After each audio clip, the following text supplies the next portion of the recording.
Hello, team, and welcome to episode 28 of Creative English 2025. School's out for the winter. And, team, if you are college aged or below, congratulations, you have a few weeks off.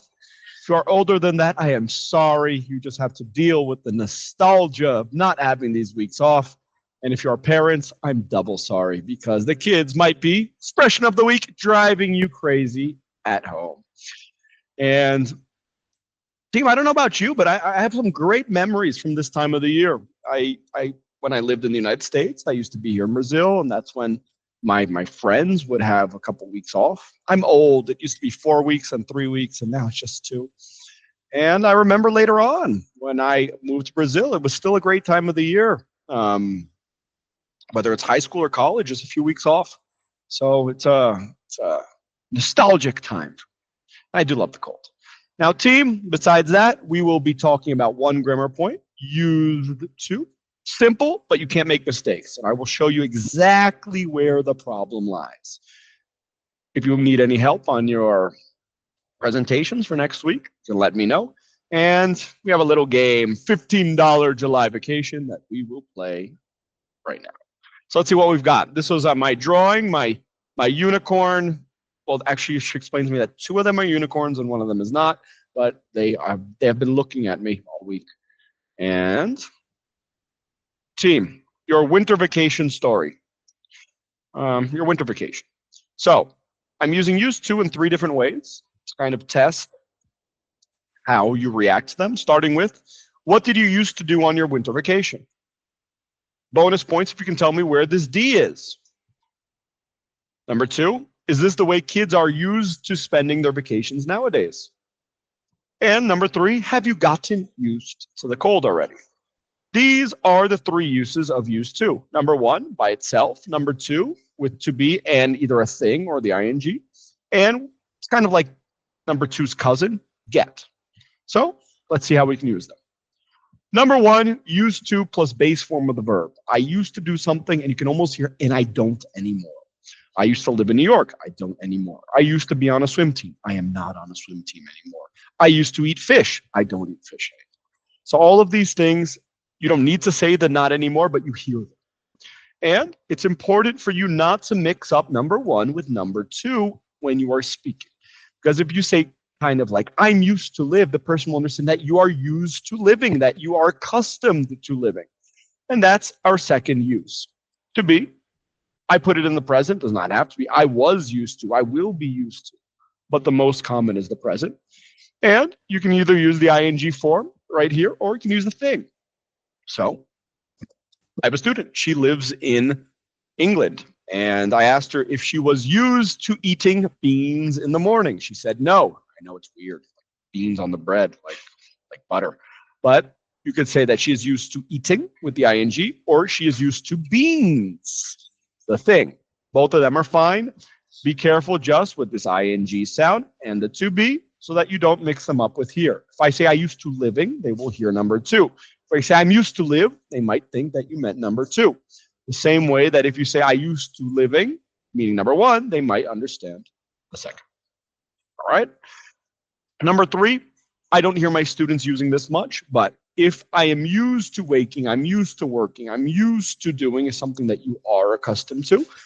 You are you are getting accustomed to it. It is a process. So I'm getting used to this cold weather. It's getting better. You're getting used to a new job, and it does not need to be in the ing form, but I would say it's the most common. I have gotten used to my new job. I got used to my new job. Now I am used to my new job. So you can conjugate it appropriately. Our 3-word Wednesday with some words that I don't hear my students using much. To shift.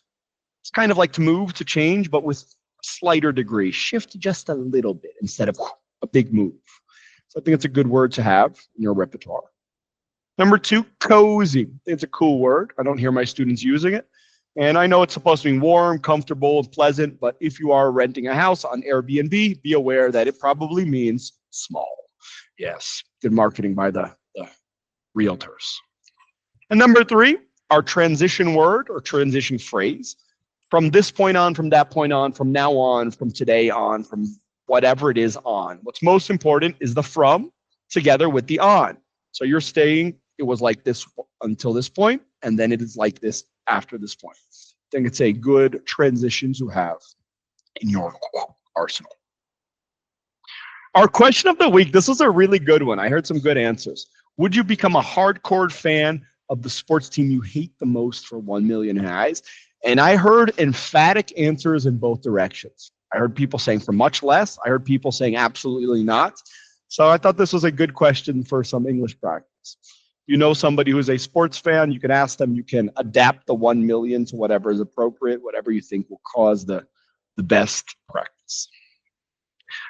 Team, our game, our $15 July vacation. You will have 4 categories: the destination, your travel companions, the activities, and the wild card, the bonus, the joker. And remember, it's 5 days, expenses paid, and it takes place in July.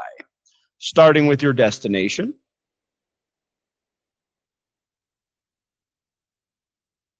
You can pick. My pick would have been number 4. I think I would have liked to go to the beach. I've always wanted to go to Alagoas. I've heard good things, and every time I see a picture from there, it is beautiful.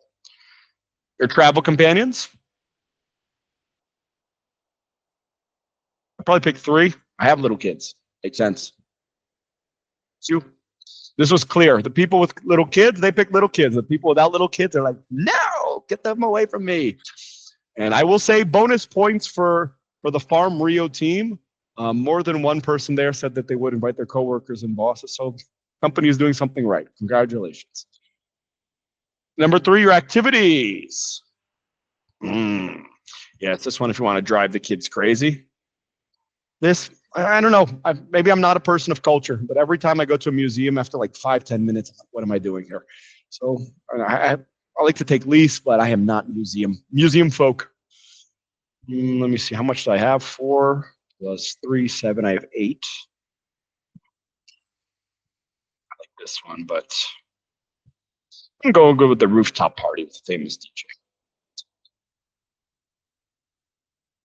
And last up, the wild card. If you have saved up and you have $5, you will get $100,000 to spend on your trip. For $4, you meet Ronaldinho Gaúcho, the master of the random outings, and hang out with him during one epic night.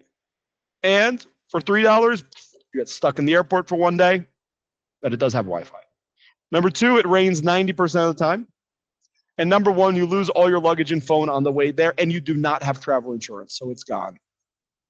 Our talking point, winter vacation. I heard a lot of good stories. It seems that at least here in Brazil, winter vacation is about getting the cousins together, sometimes at a grandparent's house. And I heard some cool stories. It seems like a lot of social skills were developed during these winter vacations.